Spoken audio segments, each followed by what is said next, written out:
Big List Fitness. I'm Matthias, and today we're going to be talking about motivation. This is our fourth installment in the Let's Talk series, and it's a question that you get a lot how do I get motivated to start something?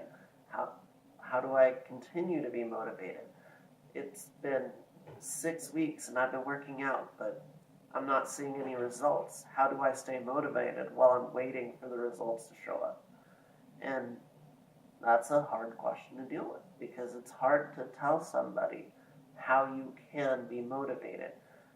So we're going to go over what motivation is and the types of motivation, and then we're going to explain some of the ways that you can build on it so that it isn't a struggle for you. So where you stay motivated at least most of the time to keep doing whatever it is that you're planning on doing, whether it's squatting or getting a promotion at your job or losing 20 to 50 pounds or running your first marathon. All these things take motivation.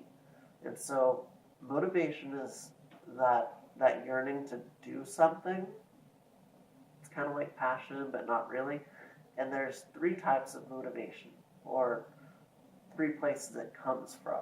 You have internal motivation, which is, it's like when it comes from inside you. It's where your success in something or your willingness to do something is because whatever it is that you're doing satisfies you. It could come from past experiences, or it could come from just personal strife, or it could just be that you're good at something and it makes you happy when you do it, so you're motivated to do it. And then there's external motivation, which is kind of like if you're dangling a carrot in front of yourself, that's kind of what you're thinking here. It's like when you're trying to get jacked and tan so that you can get the girl, or you're trying to get a promotion at work because you just want to make more money.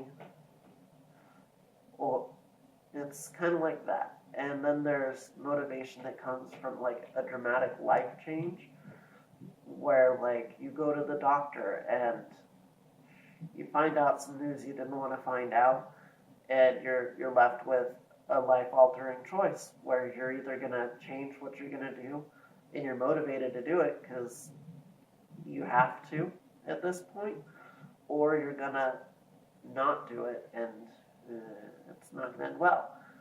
And of these 3, internal motivation is the most likely to stick with you and keep you sustained in your motivation to keep doing whatever it is that you're doing.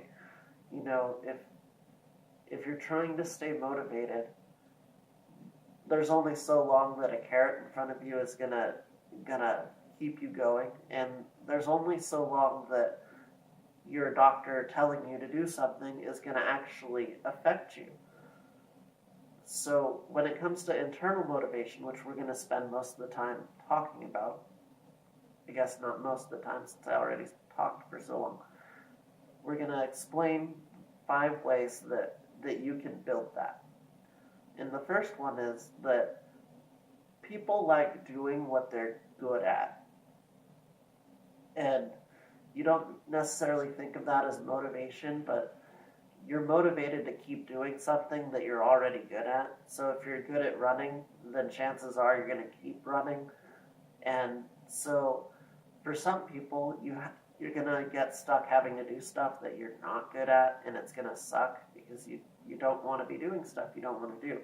And so the best way to get to the point where you're good at something and stay motivated while you're doing it is to break down the things that the goals into small, attainable chunks where, all right, I successfully did this part, and then you cheer on your success, you stay happy with it, and you notice it. It's important that you notice it, because if you're growing in whatever it is that you're doing,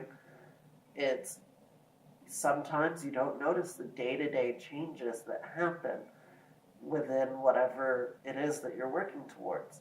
It's kind of like where you don't notice the clouds moving, but they are, kind of like that.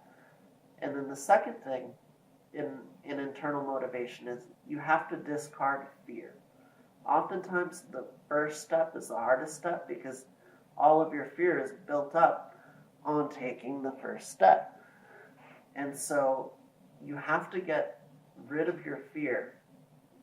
And there's a lot of ways to do this, and it starts with building yourself up.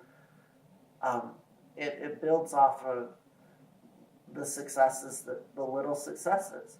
And so as you build successes, your fear goes away and it's replaced with confidence and hope. And that's what you really want, because fear is the killer of dreams, it's the killer of goals.